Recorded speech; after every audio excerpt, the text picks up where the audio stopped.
नमस्कार पेंशनर्स मित्रों। Notional increment को लेकर एक बात जो हमने पिछले वीडियो में नहीं बताई थी वो ये थी कि सुप्रीम कोर्ट के आदेश और डिपार्टमेंट के भुगतान के बीच में जो तमाम और स्टेप हैं वो महत्वपूर्ण नहीं है। महत्वपूर्ण तो सुप्रीम कोर्ट का आदेश और फाइनल इम्प्लीमेंट तो डिपार्टमेंट ही करेगा। तो डिपार्टमेंट अब तैयारी कर चुका है। सुप्रीम कोर्ट के आदेश के बाद कैग का भी जो लेटर है अपने संबंधित विभागों को जारी किया जा चुका है।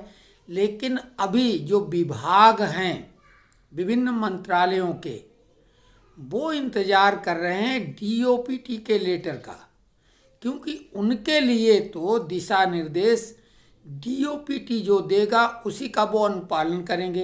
हालांकि वो अपनी तरफ से तैयारी कर चुके हैं नोशनल इंक्रीमेंट देने के लिए। सभी को प्राय हमने कई जगह फ़ोन किया, वो बिल प्रिपेयर करने की स्थिति में हैं क्योंकि कंप्यूटर में पूरी तैयारी वो कर चुके हैं। डीओपीटी का लेटर आने में जैसा कि लोग बता रहे हैं कि अभी भी थोड़ा समय लगेगा। डीओपीटी और डिपार्टमेंट ऑफ एक्सपेंडिचर आपस में तालमेल बिठा के ही फाइनली आदेश देता है। डिपार्टमेंट ऑफ एक्सपेंडिचर ही पैसे की व्यवस्था करता है उन बिलों के भुगतान की जो डीओपीटी आदेश देता है। तो महत्वपूर्ण अब है डीओपीटी, जिसके लिए तमाम लोग उत्सुक भी हैं, इंतज़ार कर रहे हैं। लेकिन अभी तक इंतज़ार सिर्फ इंतज़ार ही है।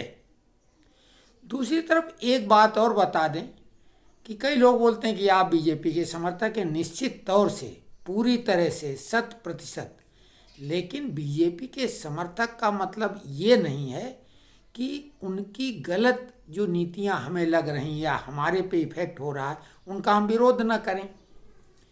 और सरकार में जो जन आंदोलन चलाए जाते हैं, लिखा पढ़ी होती, कोर्ट केस होते हैं, सरकार के मंत्री खुद बोलते हैं कि भाई कोई बात है मुखर होके उठाओ, लिखा पढ़ी करो, उनके संज्ञान में लाओ। तो कुल मिला के जो तमाम सरकारी योजनाएं ऐसी जो कि मुफ्त वाली हैं, 2100-2500 रुपये महिलाओं को देने वाली हों, किसानों को 6000 देने वाली हों, ठीक है आपकी वो वोट वाली योजनाएं हैं। लेकिन कर्मचारी जो 18 महीने का डीए एरियर उनका बाकी है वो तो उनका अधिकार है। आप उनको दे रहे हैं, हमें क्या आपत्ति हो सकती, बहुत अच्छी बात है। लेकिन जब आप इस तरह का पैसा देते हैं तो इसका एक अर्थ सीधा सा है कि सरकार की आर्थिक स्थिति एकदम ठीक ठाक है। और सुप्रीम कोर्ट ने 18 महीने डीआर एरियर भुगतान के लिए एक ही बात कही थी कि सरकार की आर्थिक स्थिति जब भी इस कोरोना काल की वजह से जो खराब हुई ठीक हो जाएगी तो नियमानुसार भुगतान किया जाएगा।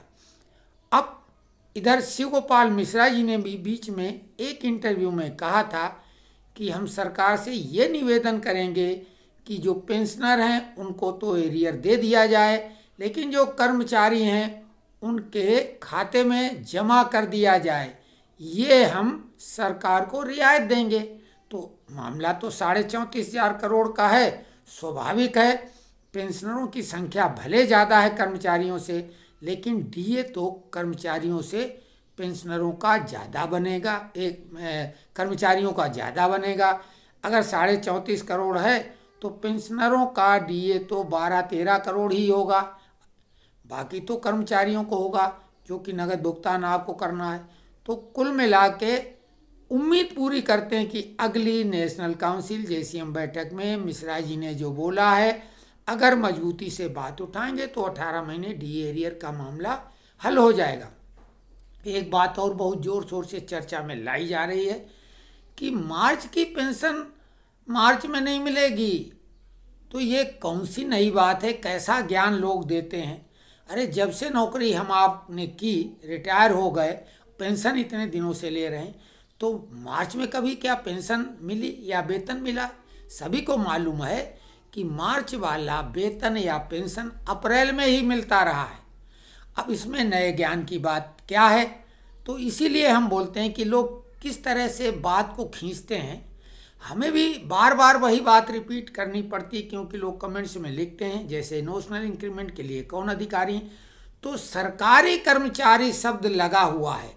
केंद्र के हों, राज्य के हों, पीएसयू के हों, कारपोरेशन के हों, जिनके साथ सरकारी शब्द लगा है और जून और दिसंबर में सेवानिवृत्त हुए हैं, वो लोग नोशनल इंक्रीमेंट के अधिकारी हैं। और ये अधिकार उनका बनेगा मई 2023 से एक इंक्रीमेंट का, जो कि नोशनल इंक्रीमेंट कहलाएगा पेंशनरी बेनिफिट के लिए। हम एक बात निवेदन लगातार कर रहे हैं कि भले बिना कुछ प्रयास के सभी को देने की बात की जा रही है अब, लेकिन आप एक प्लेन एप्लीकेशन तो दे ही दें।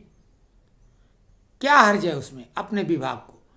इसके अलावा यूनिफाइड पेंशन स्कीम यानी एकीकृत पेंशन योजना 1 अप्रैल 2025 से लागू हो जाएगी। हमने सुबह विस्तार पूर्वक वो राजपत्र यानी गजट नोटिफिकेशन का वीडियो बनाया।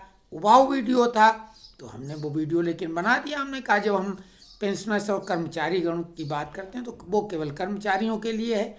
तो यूनिफाइड पेंशन स्कीम जो 2024 में अपनी पुरानी स्कीम थी ओपीएस के नाम से, ओल्ड पेंशन स्कीम, उसके बाद नेशनल पेंशन स्कीम लाई गई। कुछ लोग उसको नेशनल के बजाय न्यू पेंशन स्कीम बोलते हैं, लेकिन वास्तविकता में वो न्यू पेंशन स्कीम नहीं, हालांकि नई थी पेंशन, लेकिन नेशनल पेंशन स्कीम जो केवल सरकारी कर्मचारियों के लिए नहीं, उसमें सभी के लिए व्यवस्था की गई थी। और अब जब बहुत आंदोलन किया गया तो अंततः सरकार थोड़ा सुधरा हुआ रूप ले आई, यूपीएस यूनिफाइड पेंशन स्कीम, और उसका ये राजपत्र भी जारी हो गया। रेलवे ने उसे एक्सेप्ट कर लिया, शिवपाल मिश्रा ने एक्सेप्ट कर लिया था। विरोध उसका अभी भी जारी है, लोग ओपीएस पे अड़े हुए हैं, लेकिन अब वो और टेढ़ा हो गया है। तो इसमें अगर आप ऑप्शन एक बार दे देंगे कर्मचारी गण जो भी हैं, तो दोबारा वापस आने का रास्ता बंद हो जाएगा।